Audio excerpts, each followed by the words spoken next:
America ప్రతిపాదించిన 30 రోజుల కాల్పుల విరమణకు సూత్రప్రాయంగా అంగీకరిస్తున్నట్లు రష్యా అధ్యక్షుడు పుతిన్ ప్రకటించారు. అయితే దీనికి సంబంధించి నియమ నిబంధనలను రూపొందించాల్సి ఉందన్నారు. చిరశాంతికి అవే ప్రాతిపదికలు అవుతాయని ఆయన పేర్కొన్నారు. దీనిపై అమెరికా సహచరులతోనూ ఇతర భాగస్వాములతోనూ మాట్లాడనున్నట్లు ఆయన తెలిపారు.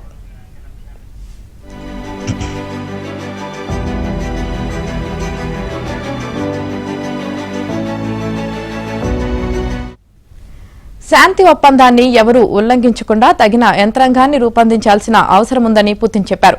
అంతకుముందు ఉక్రెయిన్తో కాల్పుల విరమణ ఒప్పందం చేసుకోకుంటే రష్యాకు తీవ్ర ఆర్థిక కష్టాలు తప్పవని అమెరికా అధ్యక్షుడు డొనాల్డ్ ట్రంప్ హెచ్చరించారు.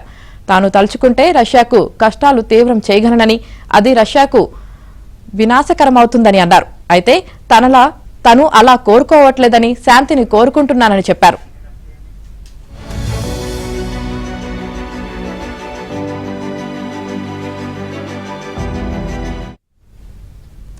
అంతకుముందు సౌదీ అరేబియాలో అమెరికా, ఉక్రెయిన్ మధ్య జరిగిన చర్చలు ఫలించాయి.